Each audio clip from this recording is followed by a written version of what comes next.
नमस्कार दोस्तों, आज इस वीडियो में मैं कुछ ऐसी जानकारियां आपको दे रहा हूं जो मैं चाहता हूं सुप्रीम कोर्ट तक पहुंचे।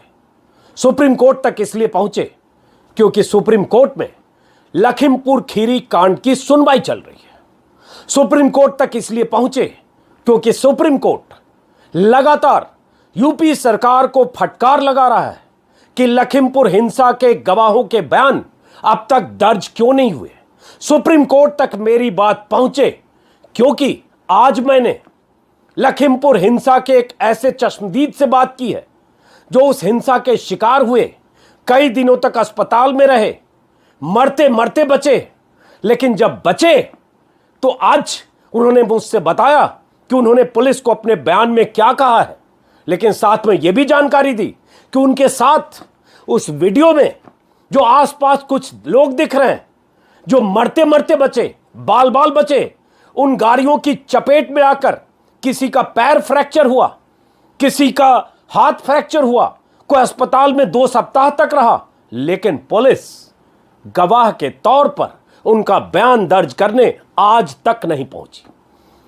वो जानकारी देने से पहले आपको बताऊं दोस्तों, सुप्रीम कोर्ट में सुनवाई चल रही है। लखीमपुर खीरी हिंसा में सुप्रीम कोर्ट की तरफ से बार बार यूपी सरकार को फटकार लग रही है। ताजा मामला यह है कि कल यानी 26 तारीख को सुप्रीम कोर्ट ने यूपी सरकार को फटकार लगाते हुए कहा कि 5000 लोग, 5000 किसान चश्मदीद थे पूरी घटना के, हिंसा के, और वहां आसपास मौजूद थे, फिर आपको सिर्फ 23 गवाह ही क्यों मिले। फटकार लगाते हुए सुप्रीम कोर्ट ने यह कहा तब जब 20 तारीख को यानी आज से 7 दिन पहले, कल सुनवाई थी, कल से 6 दिन पहले 20 अक्टूबर को सुप्रीम कोर्ट ने सुनवाई करते हुए तब भी कहा था कि आपने सिर्फ 44 में से 4 गवाहों के बयान क्यों दर्ज किए, बाकी गवाहों के बयान क्यों नहीं दर्ज हुए, 164 में मजिस्ट्रेट के सामने बयान क्यों नहीं दर्ज किए। तब सुप्रीम कोर्ट ने यहां तक कह दिया था, ऐसा लगता है कि जानबूझकर यूपी सरकार जांच में देरी कर रही है, अगर आपकी मंशा ऐसी है तो आप पीछे हट जाएं, हम देख लेंगे। उस दिन भी मैंने वीडियो में कहा था, पक्के तौर पर सुप्रीम कोर्ट इस पूरे मामले में बार बार जिस ढंग से यूपी सरकार की मंशा को संदिग्ध ठहराते हुए फटकार लगा रहा है, उसके बाद भी मोटी चमड़ी की सरकार और सरकार के नुमाइंदे और पूरे मामले की जांच कर रहे एसआईटी के अधिकारी, जो लोग भी इसमें शामिल हैं, कहीं न कहीं मामले को दबाने, छिपाने या आरोपी को बचाने की कोशिश हो रही है। नहीं तो आखिर क्या वजह है कि सुप्रीम कोर्ट की इतनी फटकार के बाद भी सिर्फ 23 गवाहों के बयान हुए। बहुत दिलचस्प बातें मैं आपको बताने वाला हूं। अखबारों की आज सुर्खियां क्या हैं स्क्रीन पर आप देख पा रहे हैं, लेकिन जो मैं आगे बताऊंगा वो भी सुप्रीम कोर्ट को भी नहीं पता है, इसलिए मैं कह रहा हूं, मैं चाहता हूं यह बात सुप्रीम कोर्ट तक पहुंचे। आज के अखबारों की हेडलाइन है, 5000 किसान थे चश्मदीद 23 क्यों। खीरी हिंसा मामले में सुप्रीम कोर्ट ने यूपी सरकार से पूछा। सुप्रीम कोर्ट, शीर्ष कोर्ट हैरान, 5000 लोगों में पुलिस को मिले सिर्फ 23 गवाह। यह अमर उजाला की हेडलाइन है। यूपी सरकार को निर्देश, गवाह ढूंढ कर लाएं, सभी को दे पर्याप्त सुरक्षा। दैनिक भास्कर की हेडलाइन है, घटनास्थल पर 4-5 हजार लोग थे, आपको सिर्फ 23 चश्मदीद गवाह क्यों मिले। गवाहों के बयान दर्ज करने की धीमी प्रक्रिया पर असंतोष जताया, गवाहों को सुरक्षा देने के निर्देश। इसमें सुप्रीम कोर्ट में क्या कहा है, सुप्रीम कोर्ट में यूपी सरकार ने अपने बचाव में क्या कहा, हरीश साल्वे उनकी तरफ से पेश हुए, उन्होंने क्या कहा, सुप्रीम कोर्ट के जजों ने क्या कहा, वो आगे बताने से पहले एक जानकारी जो मैंने आज लखीमपुर खीरी हिंसा के शिकार हुए किसान नेता तेजिंदर सिंह विर्क, जो उस वीडियो में, जो वीडियो वायरल वीडियो है, उस वीडियो में आपने देखा होगा सबसे आगे चल रहे लाल पगड़ी में एक सरदार जी, किसान नेता, 9 महीने से लगातार वो आंदोलन कर रहे थे। सबसे आगे उनके आसपास कुछ लोग, वीडियो में विस्तार से मैंने दिखाया है, उस गाड़ी की चपेट में आए जो थार गाड़ी उस मंत्री पुत्र की गाड़ियों के काफिले में सबसे आगे था। कहा जा रहा है वो थार मंत्री अजय मिश्रा का बेटा मोनू भैया चला रहे थे, आशीष मिश्रा, अभी वो सलाखों के पीछे। मामले में 10-12 गिरफ्तारियां हो चुकी है। तेजिंदर सिंह विर्क जो बुरी तरह से घायल होकर जिंदगी मौत से जूझते हुए मेदांता अस्पताल में गुरुग्राम में भर्ती रहे, मैं तब भी उनसे मिलने गया था। 19 तारीख को, 3 तारीख की घटना है, 3 अक्टूबर की, 19 तारीख को रुद्रपुर पहुंचे, रुद्रपुर के रहने वाले। 20 तारीख की रात, मतलब 20 अक्टूबर की रात, घटना से 17 दिन बाद पुलिस उनसे उनका बयान दर्ज करने गई। 20 तारीख की रात क्यों गई? क्योंकि 20 तारीख को दोपहर सुप्रीम कोर्ट ने यूपी सरकार को फटकार लगाई थी कि 44 गवाहों के नाम अगर हैं तो फिर 4 गवाहों के बयान दर्ज क्यों हुए, बाकी गवाहों के बयान दर्ज क्यों नहीं हो रहे हैं, गवाहों के बयान दर्ज करने में धीमी गति क्यों है। तब सुप्रीम कोर्ट में यूपी सरकार की वकील ने कहा था दिवाली की, दशहरे की छुट्टियां हैं, उस पर भी फटकार लगी थी। तो तेजिंदर विर्क ने मुझे बताया कि 20 अक्टूबर की शाम नहीं, रात कहें, रात को पुलिस, लखीमपुर खीरी की पुलिस, एसआईटी की टीम उनसे पूछताछ के लिए या उनका बयान दर्ज करने पहुंची। तो आप समझिए जरा, दोपहर में सुप्रीम कोर्ट की फटकार लगती है, उसके बाद पुलिस की नींद टूटती है। एक शख्स जो घायल था, जो मरते मरते बचा, जो सबसे प्राइम विटनेस है, क्योंकि उस वीडियो में सबसे प्रमुखता से वही दिख रहे हैं सबसे आगे, और वो अस्पताल में रहकर लौटते हैं, और उसके बाद पुलिस उनसे पूछताछ करने पहुंचती है सुप्रीम कोर्ट की फटकार के बाद। लेकिन इससे ज्यादा अहम जानकारी क्या है जो मैं चाहता हूं सुप्रीम कोर्ट तक पहुंचे? तेजिंदर विर्क ने बताया कि उसी वीडियो में उनके आसपास 3 लोग जो वीडियो में दिख रहे हैं, हरपाल सिंह, गुरजीत सिंह, हरदीप सिंह। गुरजीत सिंह, हरदीप सिंह बिलासपुर के रहने वाले हैं, उधम सिंह नगर के हरपाल सिंह रहने वाले हैं। ये 3 किसान जिनके तीनों के पैर फ्रैक्चर हुए और घायल हुए और इनका इलाज चीमा अस्पताल रुद्रपुर में हुआ, इन तीनों के पास अब तक, जब मैं ये वीडियो बना रहा हूं, 27 तारीख की सुबह तक लखीमपुर खीरी की पुलिस एसआईटी पूछताछ के लिए या बयान दर्ज करने के लिए नहीं पहुंची है। यह तेजिंदर सिंह विर्क ने अभी अभी मुझे बताया जब मैंने फोन करके जानकारी लेने की कोशिश की कि सुप्रीम कोर्ट की इतनी फटकार के बाद क्या बयान दर्ज हो रहे हैं, किनके हुए, किनके नहीं हुए, नहीं हुए तो क्यों हुए। और जब आज की हेडलाइन अखबारों की ये कहती है कि घटनास्थल पर 4-5 हजार लोग थे, आपको सिर्फ 23 क्यों मिले, और 5 हजार लोगों में पुलिस को सिर्फ 23 क्यों मिले, या 5 हजार किसान थे, चश्मदीद 23 ही क्यों, ये सारे अखबार की आज हेडलाइन है, तो आप समझ लीजिए 3 के तो मैं नाम बता रहा हूं जिन तक पुलिस नहीं पहुंची, जो इलाज कराकर अपने घर पर हैं, बिलासपुर में होंगे, उधम सिंह नगर में होंगे। अगर यूपी पुलिस चाहती है, इनके नंबर नहीं मिल रहे तो नंबर भी मैं लेके दे सकता हूं, वैसे तेजिंदर सिंह विर्क के पास होगा। और अगर अब तक पुलिस इन तक पहुंची है तो अच्छी बात है, लेकिन मेरी जो जानकारी है वकाल तेजिंदर सिंह विर्क, अब तक पुलिस नहीं पहुंची। अब सोचिए जरा कि यह बयान दर्ज करने का तरीका क्या है। तेजिंदर सिंह विर्क जब मेदांता अस्पताल में भर्ती थे, मैं मिलने गया था, मेरे ख्याल से 6 तारीख थी, और उनकी तबीयत बहुत नासाज थी, लेकिन उससे पहले 1-2 मीडिया के साथियों से उन्होंने कैमरे पर 2-3 मिनट बात भी की थी एनडीटीवी के संवाददाता से। सवाल उठता है कि कोई आदमी जब इतना जख्मी हो, जिसकी जिंदगी पर आ पड़ी हो, और उसके बाद वो मामला इतना तूल पकड़ चुका हो, कोर्ट में फटकार लग रही हो, सुप्रीम कोर्ट बार बार कह रहा है गवाहों के बयान दर्ज करिए, और उसके बाद पुलिस को पहुंचने में तेजिंदर सिंह विर्क के पास 17 दिन लगे। 17 दिन कायदे से होना यह चाहिए था। उस समय भी मैंने कानून के कई जानकारों से बात की थी, होना यह चाहिए था कि अस्पताल में जाकर लखीमपुर खीरी की पुलिस मेदांता अस्पताल में जाकर उनके बयान दर्ज करती, लेकिन नहीं किया। किया कब? सुप्रीम कोर्ट से 20 तारीख की फटकार के बाद, और 3 का नहीं किया। अब इसी से अंदाजा लगाइए कि किस तरह से जांच कर रही है यूपी सरकार की एसआईटी टीम। और अगर ऐसे एसआईटी जांच कर रही है तो क्यों न माना जाए कि पूरी कोशिश ऐसी है कि किसी ढंग से मंत्री पुत्र को बचाया जाए, और उसके बाद ये मंत्री अजय मिश्रा टेनी अपनी कुर्सी पर सलामत हैं। ये बेशर्मी की पराकाष्ठा है महामना मोदी जी की कि उनके मंत्री के बेटे पर इतने संगीन आरोप, इतने सबूत, वीडियो सबूत, इतने गवाह, और उसके बाद भी मंत्री अपनी जगह काबिज हैं, अपनी कुर्सी पर तैनात हैं। मैंने पूछा तेजिंदर सिंह विर्क से कि उन्होंने क्या बयान दिया है।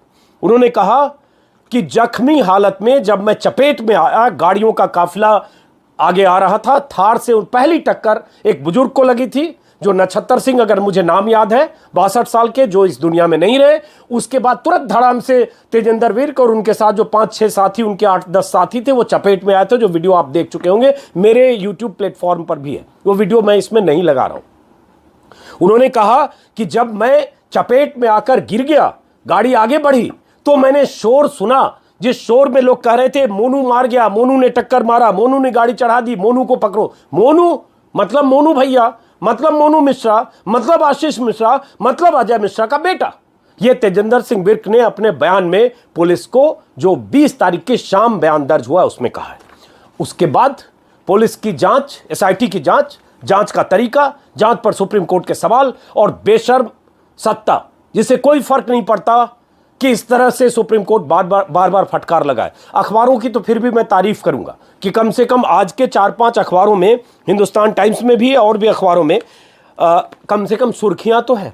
क्या किसी चैनल ने कल या 20 तारीख को या बीच में योगी की तस्वीर लगाकर यह सवाल पूछा है कि योगी जी, आप कहते हैं यूपी में राम राज है, आप कहते हैं सबको इंसाफ मिलेगा, आप कहते हैं लखीमपुर कांड में पुलिस अपना काम मुस्तैदी से करेगी, यह तरीका है पुलिस की मुस्तैदी का कि गवाहों के बयान दर्ज नहीं होते और सुप्रीम कोर्ट को कहना पड़ता है कि 5000 लोगों की मौजूदगी वाली सभा में या इलाके में या उस आंदोलन में या घटनास्थल पर सिर्फ 23 गवाह मिले। वो 23 गवाह कब मिले? 20 तारीख तक 4 गवाह थे, 20 से 26 अगली सुनवाई में 23, मतलब 19 गवाहों के बयान या तो उस 6 दिन में दर्ज हुए, वैसे ही जैसे तेजिंदर सिंह विर्क के हुए। सुप्रीम कोर्ट ने कल क्या कहा?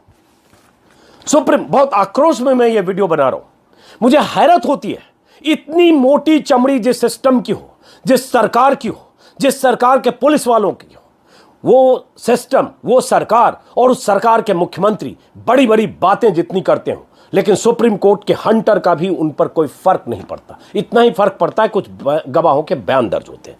सुप्रीम कोर्ट ने कहा जबकि 4000-5000 लोग थे, 23 क्यों मिले? तो हरीश साल्वे जो सुप्रीम कोर्ट में यूपी सरकार की तरफ से नुमाइंदगी कर रहे हैं, उन्होंने कहा कि हमने गवाही देने के लिए अखबारों में सूचना जारी की थी, कई वीडियो सबूत मिले, जांच की जा रही है। जस्टिस सूर्यकांत ने पूछा क्या घटनास्थल पर सभी स्थानीय थे? साल्वे ने कहा कुछ लोग दूसरे राज्यों के थे। जस्टिस सूर्यकांत ने पूछा जो लोग वहां थे वही जांच के लिए आंदोलन कर रहे हैं, और साल्वे ने कहा कि सारे गवाह चश्मदीद होने का दावा कर रहे हैं पर ज्यादातर औपचारिक है। सीजेआई ने कहा चीफ जस्टिस ऑफ इंडिया ने गवाहों की पहचान ज्यादा महत्वपूर्ण है, चश्मदीद गवाह ज्यादा विश्वसनीय होते हैं, फर्स्ट हैंड सबूत हमेशा बेहतर होता है, बयान दर्ज करने में तेजी लाएं। जस्टिस सूर्यकांत ने कहा अगर न्यायिक अधिकारी उपलब्ध ना हो तो जिला जज निकटतम न्यायिक अधिकारी को नियुक्त करे।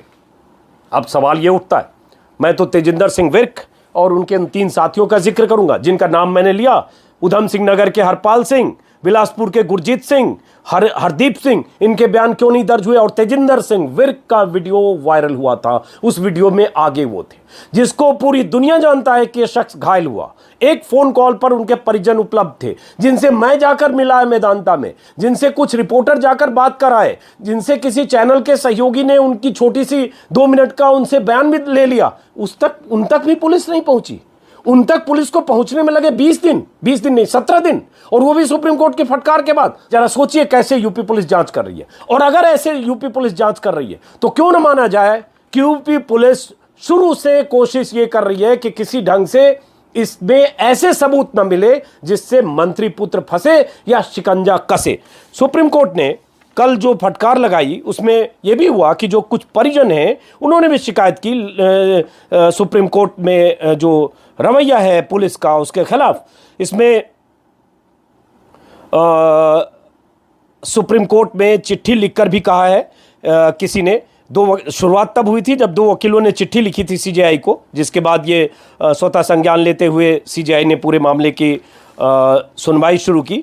और इसमें यह हुआ जब सुप्रीम कोर्ट, पिछली बार भी मैंने आपको वीडियो में बताया था और पहले वीडियो में भी, पहली बार भी जब सुप्रीम कोर्ट ने ही कहा था कि आप कोर्ट को स्टेटस रिपोर्ट दें कि किस तरह से जांच हो रही है, कौन जांच कर रहा है, कौन उसमें सदस्य हैं, कौन अधिकारी हैं, कितनी गिरफ्तारी हुई, कितनी गवाही हुई, कितने लोग नामजद हैं, किनके बयान दर्ज हुए। ये पहली बार। उस बात से लेकर अब तक अगर कल की तारीख तक जोड़ लें तो 3 सप्ताह गुजर गए।